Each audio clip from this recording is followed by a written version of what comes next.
Bonjour, aujourd'hui on va regarder comment passer de Yosemite à El Capitan. Alors moi je vais faire une installation clean, c'est-à-dire que là j'ai un SSD de 256 Go sur lequel Yosemite tourne magnifiquement avec un Hackintosh. J'ai commandé un 512 parce que j'ai manqué de place avec toutes les applications, ça tenait un peu de place, donc j'ai commandé un 512 et du coup je vais faire la bascule à El Capitan avec ce 512. Donc dans un premier temps, ce qu'il va falloir faire, c'est télécharger un petit outil pour pouvoir créer une clé bootable pour pouvoir lancer l'installation. Alors, au préalable, évidemment, il faut avoir dans son Apple Store téléchargé El Capitan. Donc là, moi, c'est ce que j'ai fait. Pardon. Si je vais voir dans mes applications, j'ai bien le installeur OS X El Capitan qui est en attente. Ensuite, je vous invite à aller voir sur le site Hackintosh Montréal. C'est un site sur lequel on trouve vraiment un petit peu tout ce qu'il faut, surtout quand on veut travailler à base de Clover comme moi. Il est très complet, les gars là-bas sont super sympas, donc n'hésitez pas une seconde, pour vous inscrire. Après, dans téléchargement OS X El Capitan, vous avez un outil qui s'appelle Clover Special Edition. Donc je vous invite à télécharger cet outil-là. Une fois que vous l'aurez téléchargé, voilà, c'est celui-ci. Il vous demande de télécharger, il va télécharger un petit fichier qu'il va mettre dans votre répertoire maison, donc on va le faire ensemble. Donc j'ai mis oui, il est en train de l'installer. Donc là, vous voyez, ça tourne. Voilà, alors il me demande est-ce que je veux le construire maintenant? Oui, on va le faire tout de suite. Il vous dit que les caractéristiques, c'est justement donc à base de Clover 2.3 pour installer El Capitan sur une partition EFI. C'est exactement ce que je veux. Donc on va faire construire. On va faire construire et c'est parti. Donc là, il est en train de télécharger, il est en train d'installer un petit répertoire. Si je vais dans mon Finder, dans ma petite maison, voilà, c'est ce répertoire-là. Installeur OS X Clover SEF. Donc là, il est en train de le faire. On va le laisser terminer. C'est relativement rapide, hein, ça dépend de votre vitesse de connexion, mais c'est relativement rapide. Voilà, 75, 80. Donc ce petit outil-là, il va vous servir aussi bien à faire la préinstallation, donc à créer votre clé USB bootable, et à faire la post-installation aussi derrière. Voilà, donc là il a terminé, on va fermer notre invité. Voilà, donc il me dit que dans mon répertoire maison, j'ai un nouveau répertoire où il y a pas mal de choses dedans. Et moi, celle qui m'intéresse, c'est l'application qui a été créée. Elle est dans l'application. Et c'est celle-ci. Donc on va la lancer. Cet outil-là, maintenant, à la rigueur, on n'en aurait plus besoin. Je le conserve moi quand même. Mais on peut le mettre à la poubelle. Celui-ci ne servirait plus à rien. À savoir que, vu comme ça a été conçu, les mises à jour vont se faire très facilement maintenant. Si je retourne dans ma petite maison et dans ce répertoire-là, j'ai une commande qui s'appelle constructeur, qui me permettrait de reconstruire un petit peu tout le répertoire qui est ici et de modifier mon installeur. Donc là, on n'en est pas là. On va lancer cet installeur. Voilà, 4 choix me seront proposés. 1, j'ouvre le Clover. 2, je fais ma clé USB. 3, je vérifie s'il y a une mise à jour. Moi, je veux créer ma clé USB. Donc on va faire 2. Il me demande de déplacer une partition. Alors, à partir de 8 Go, ça peut fonctionner, mais c'est conseillé 16 Go. Et faites gaffe à vos clés USB. Moi, j'avais une clé USB qui marchait soi-disant mal. Et pour les installations, j'ai été embêté. Donc là, j'ai un petit disque dur de 40 Go. Je vais le glisser dedans. Je fais Enter. Voilà, donc il le renomme en disque. On me demande de taper disque en majuscule. Je tape disque en majuscule, je fais Enter. On me demande de le reconfigurer en disque. Je refais Enter. Et le password, Enter. Voilà, c'est parti. Donc là, il est en train de le formater avec sa petite partition installer. Voilà, c'est déjà terminé. Donc là, taper une touche pour revenir au menu, c'est ce que je fais, et 4 pour sortir, je sors. Merci d'avoir utilisé, c'est parfait, on peut clôturer ça. Donc le nouvel outil qui m'a été proposé, c'est l'installeur Clover. On va continuer. Donc sur l'emplacement, moi je ne veux pas l'installer sur Yosemite, je veux l'installer sur Installer, sur donc ma clé USB. On va personnaliser tout ça. Donc moi je veux installer OS X El Capitan. Ma carte mère c'est de l'UEFI, donc ça évidemment je le veux. Je vais prendre les thèmes. Donc ça c'est les thèmes de Clover sur la partition EFI. Les drivers je les veux pas tous. Donc ça va être en fonction de votre carte mère. Donc voilà, moi ça c'est les 3 que je prends et le reste c'est tout bon. Je fais installer le mot de passe et entrer. Donc voilà, là c'est parti, va installer, créer votre clé USB. Ça met 4-5 minutes. Donc bah ma foi je vous reprends à la fin de ces 5 minutes.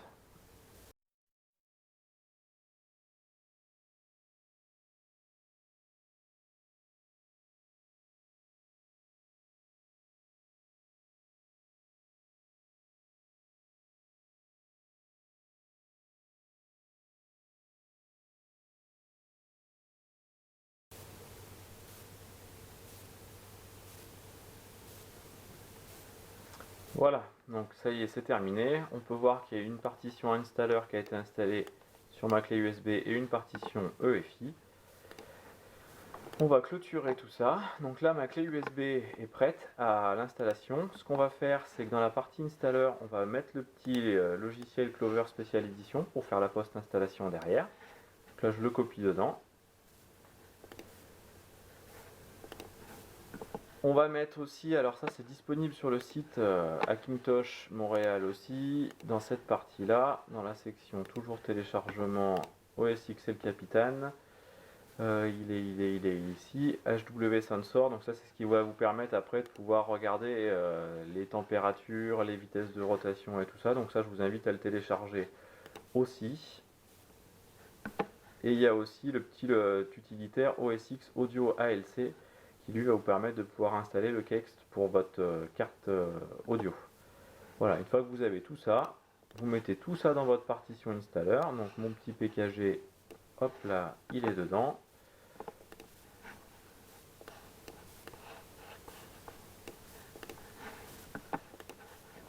Voilà, ce que je vais faire aussi maintenant, parce que là, c'est comme si je l'installe comme ça sur ma configuration à moi, ça va pas aboutir. Je vais finir sur un kernel panique, parce qu'il y a des SDT qui ont été mises sur la partition EFI qui vont pas avec ma carte mère, j'imagine.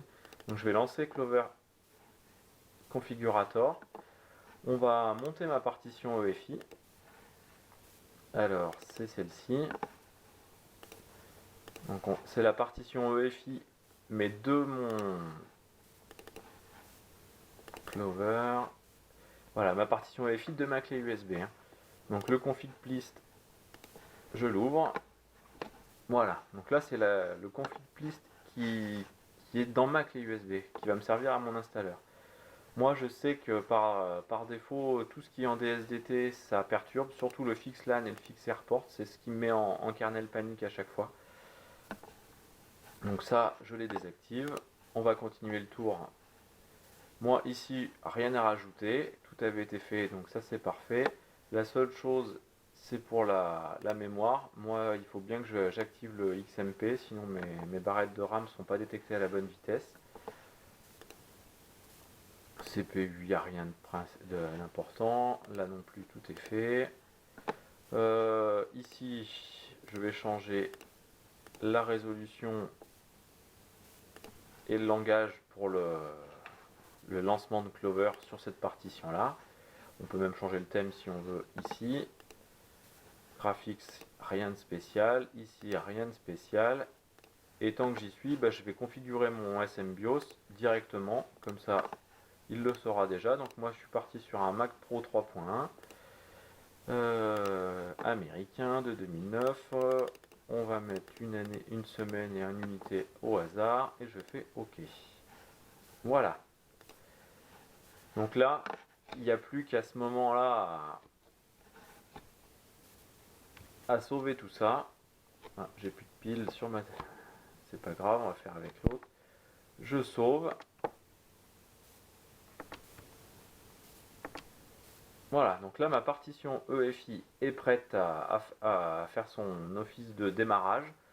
Et l'installeur est prêt aussi. Donc je vous retrouve sur mon écran pour pouvoir faire l'installation. A tout de suite. Voilà, donc là on va booter sur notre clé USB. Donc moi sur ma carte mère, il faut faire F12 pour démarrer sur ce qu'on veut.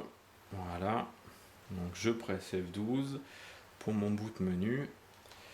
Voilà, donc tout ce que je peux avoir comme partition de démarrage se retrouve ici. Donc votre disque dur, moi c'est celui-ci. Vous voyez, il y a deux fois. Une fois avec UEFI devant, donc c'est la partition UEFI moi qui m'intéresse. On va la lancer. On va se retrouver sur le menu Clover. Voilà, donc là il y a plein de partitions déjà parce que j'ai fait pas mal d'essais. Il y a El Capitan et puis il y a Yosemite, plus les deux partitions de recovery. Les options sont ici, mais comme on a tout pré-réglé tout à l'heure avec Clover Configurator, on va pouvoir le faire d'ici. Donc je vais pouvoir lancer From Installer, donc de ma clé USB, l'installeur. C'est parti. Donc c'est là où moi j'avais un kernel panique si j'avais laissé le fixe pour le LAN et pour Airport. J'avais pas mal de textes qui s'affichaient en me disant qu'il y avait des problèmes et depuis que j'ai retiré ces deux fixes, ça marche bien, pas de souci. Donc là ça boot.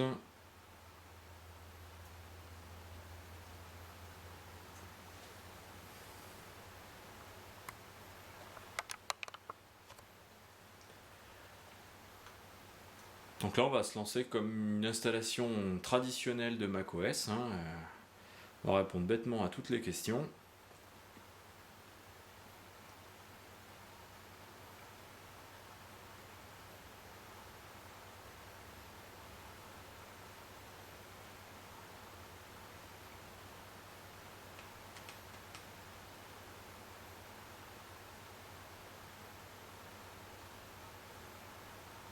Je mets toute la durée du processus, c'est pour que vous puissiez voir que bah voilà, je le fais en temps réel.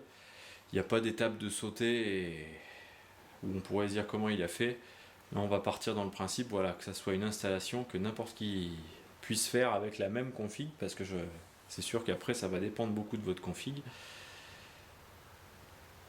Voilà, et là c'est là où j'avais un problème avec l'ancienne clé USB. J'arrivais pas jusqu'à ce menu là. Depuis que j'ai changé de clé USB pour le petit disque dur, tout marche bien.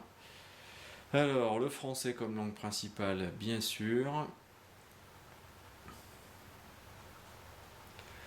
Donc là, on va formater notre disque dur. Donc moi, j'ai un 512 que je vais utiliser exprès pour El Capitan. Donc on va lancer l'utilitaire. Donc l'utilitaire a un petit peu changé par rapport à avant. Mais on retrouve bien mon disque dur de 512. Voilà, mon 850 Pro 512. Je vais lui dire que je veux l'effacer. On va l'appeler... Alors faites gaffe parce que là, c'est du QWERTY.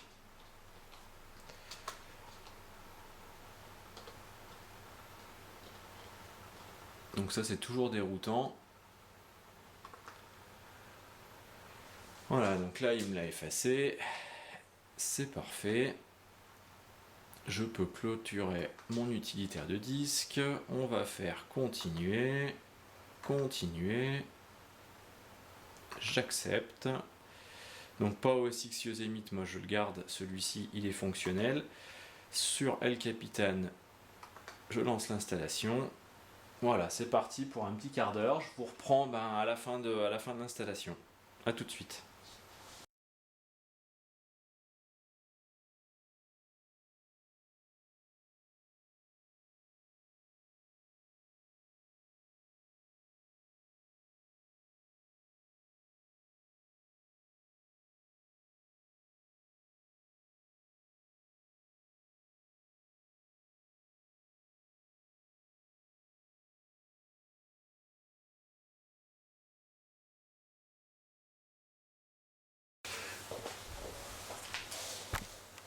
Voilà.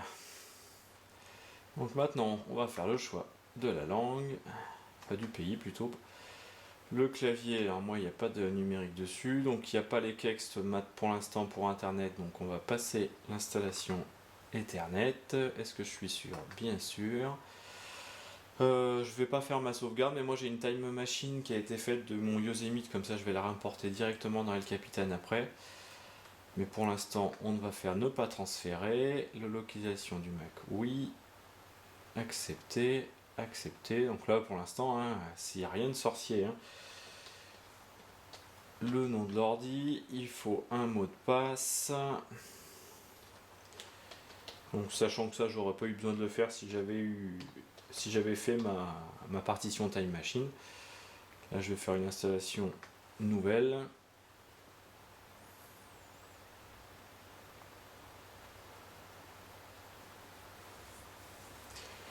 Alors, Apple, non, ils n'ont pas besoin de savoir.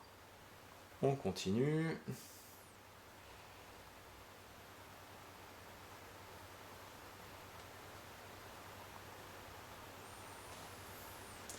Voilà, donc là, notre bureau est en train d'être configuré. Et nous voilà sur El Capitan.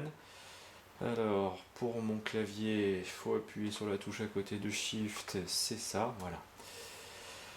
Voilà, donc là je suis sur une interface El Capitan. Si je vais voir dans mon menu pomme à propos de ce Mac, donc il me l'a bien enregistré comme un Mac Pro, c'est ce qu'on lui avait demandé tout à l'heure. Mon processeur a été trouvé, ma RAM elle est à la bonne vitesse, ma carte graphique elle a été trouvée aussi. Si je vais dans mon rapport système, eh ben, on va retrouver tout ce qui va être attrait au rapport système. Donc pour l'instant, j'ai pas de carte audio à proprement parler, on va le faire ensemble. Les cartes réseau, pareil, il en a aucune. Donc ça, on va s'en occuper maintenant. Alors, dans notre installeur tout à l'heure, on avait laissé plusieurs logiciels qu'on va mettre sur notre bureau. Donc on avait laissé Clover Configurator, je vais le garder. On avait laissé notre Clover Special Edition, Notch HW Sensor, et ça, j'en ai pas besoin. Donc ça, on va tout mettre ici. Voilà.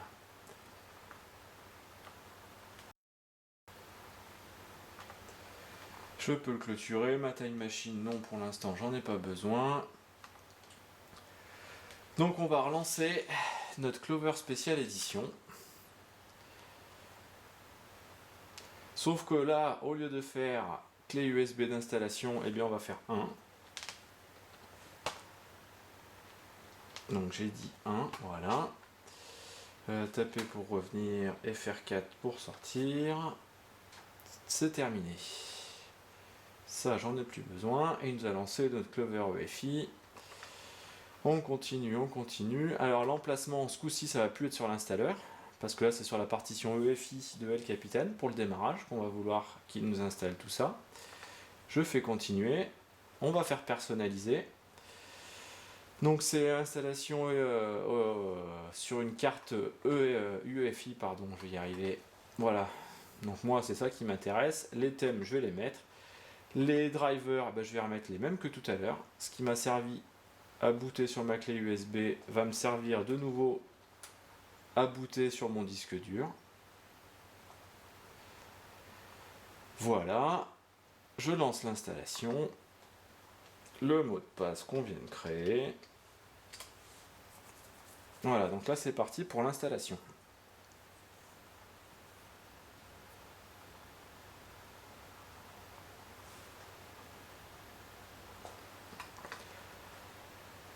Voilà, donc là on vient de créer une partition EFI sur notre disque dur. C'est-à-dire que là, si je vais dans Clover Configurator, que je veux faire monter ma partition EFI, donc il va m'en proposer plusieurs, parce que là, moi, il y a celle de Yosemite, celle de El Capitan, plus celle du disque dur. Moi, la première, celle de El Capitan, c'est celle-ci. On va l'ouvrir, je vais faire File, Open, EFI, Clover et config.plist. Voilà, donc je récupère ce que j'avais tout à l'heure.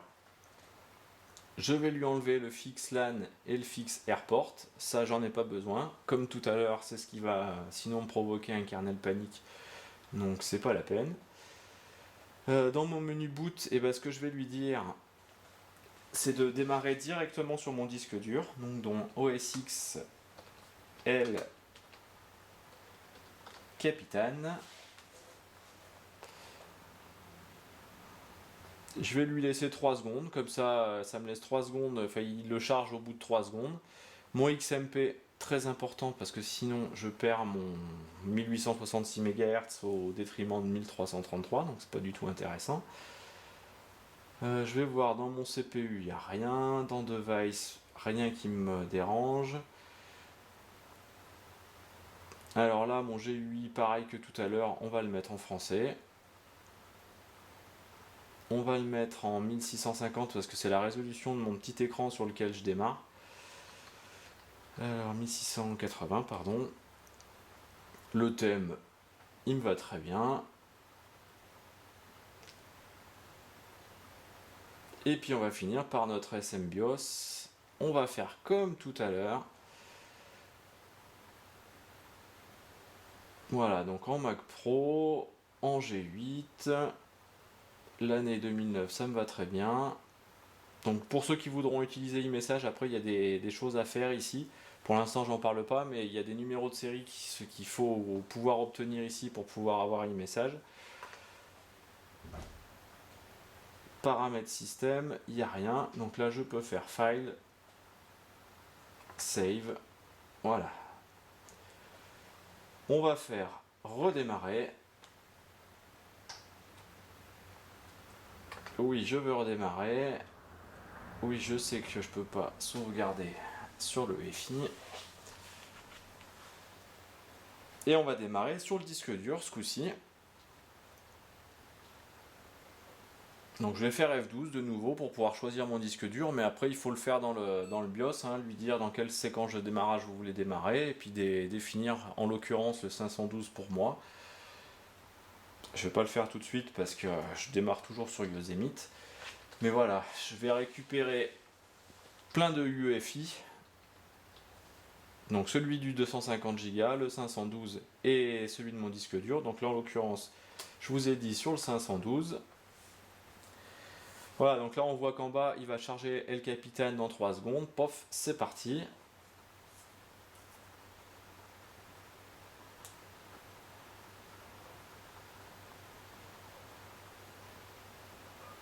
Donc là on ne démarre plus sur notre disque dur. On démarre directement, enfin sur notre disque dur, si, mais pas sur notre disque dur externe. J'aurais dû même le retirer pour pas qu'il y ait de confusion, mais là comme on vient de choisir le 512, on a bien démarré sur lui d'entrée. Je récupère une partition qui démarre, qui est bootable, qui est sur El Capitan, donc ça jusque là on n'a pas de souci.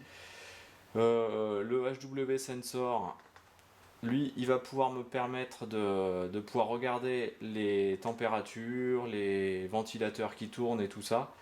Donc ça, je vous invite pareil à l'installer. C'est un petit outil qui est très utile, qui est vite fait à installer, qui a été fait par Chris aussi, de Hackintosh Montréal. Donc gage de qualité. Oui, j'accepte. Installer. Voilà, ça c'est quelque chose qui va très très très vite. Le voilà. Donc ça c'est quelque chose que vous allez récupérer dans votre Launchpad. HW Monitor, je le lance. Voilà, donc j'ai l'icône qui est récupérée ici. Et là dans Préférences, je vais lui dire que HW Monitor, je le veux à l'ouverture de session. Voilà. Donc là pour l'instant on a toujours un gros problème de son et de réseau. Parce que si je vais voir dans à propos de ce Mac et que je vais regarder mes contrôleurs Ethernet, ils sont là, il n'y a toujours rien. Donc c'est là où moi, il y a différentes méthodes, soit vous injectez vos kex les uns après les autres, Mais moi dans l'installeur j'avais récupéré de chez Chris aussi le Clover OS X El Capitan V7. Donc ça on va le mettre ici. Lui il a l'avantage de les avoir, les installeurs Kext. Alors il vous propose de créer une clé USB, ça c'est belle lurette que c'est fait, on vient de l'installer. Donc on va faire Clover Post, on va l'ouvrir. On va continuer, continuer, continuer. Oui, j'accepte. Donc là, on va bien l'installer dans El Capitan. Pas de souci, c'est bien ce qui avait été prévu. Personnaliser. Alors le bootloader, pas besoin. Par contre, les post-install driver Kext, c'est là où on va travailler. Donc nous, on va lui demander, moi en l'occurrence, c'est une ALC 1115, ma carte audio. Donc ça, c'est fait. Mon network, il y en a deux dessus. Il y a une Intel et la Teros. Donc ça, c'est fait. Ça, j'en ai pas besoin. Mon fake SMC, ça, moi je le mets d'office. Et les petites applications, alors c'est celles qui vont vous permettre d'avoir Clover Configurator, HW Monitor et tous ces trucs-là. On vient de le faire. Moi, j'en ai pas besoin de ça, donc je les décocher et je lance l'installeur.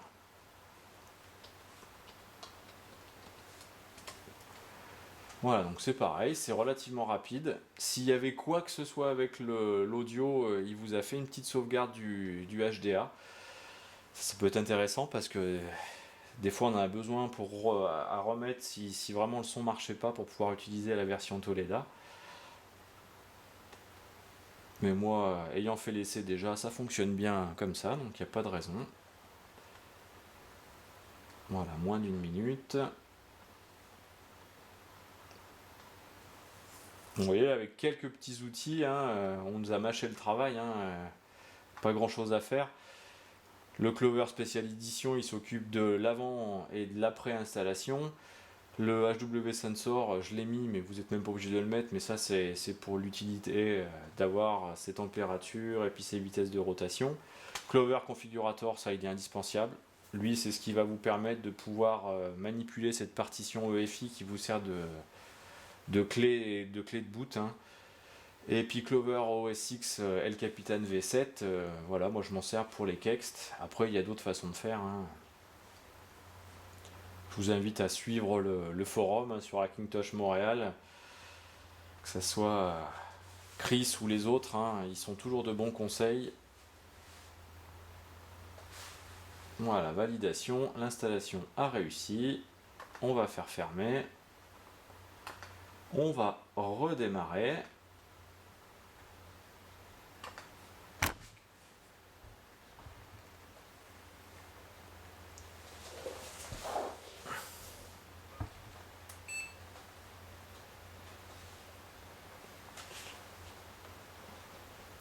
Donc je vais refaire pareil, F12 pour démarrer sur mon disque dur.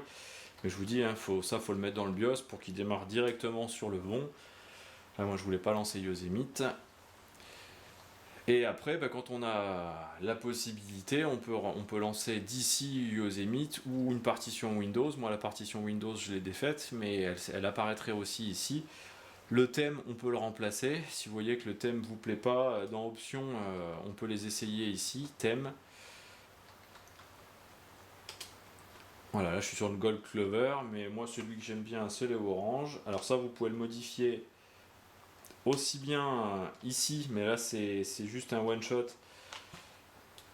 que avec Clover Configurator. Voilà, moi celui-là je préfère. Après, je suis au goût et choix de chacun. Donc on va pas booter de l'installeur, on va booter de El Capitan. C'est reparti.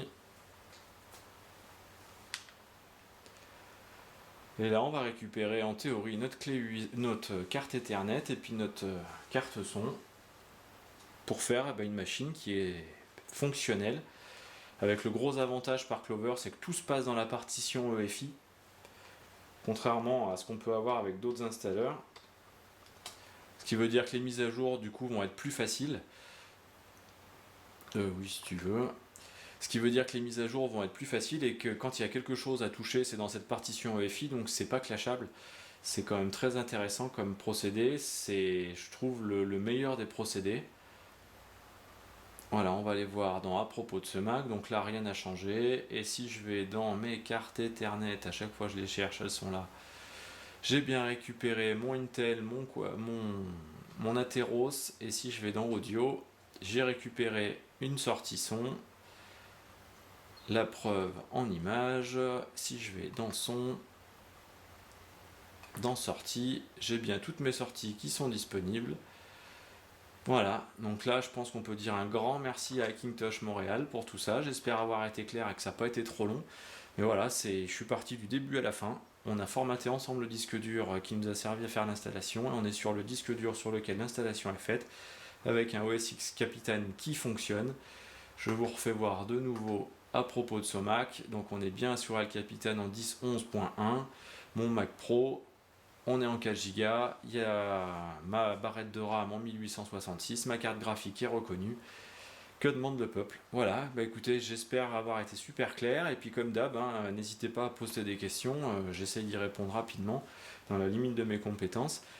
Et puis je vous invite à nous rejoindre sur Hackintosh Montréal, c'est un site vraiment, j'insiste, pour en plus les francophones, c'est encore plus sympa, même s'ils parlent très bien anglais aussi. Mais voilà, écoutez, n'hésitez pas à liker la page et puis à vous abonner, ça me fait toujours très plaisir. Bonne journée à vous, au revoir.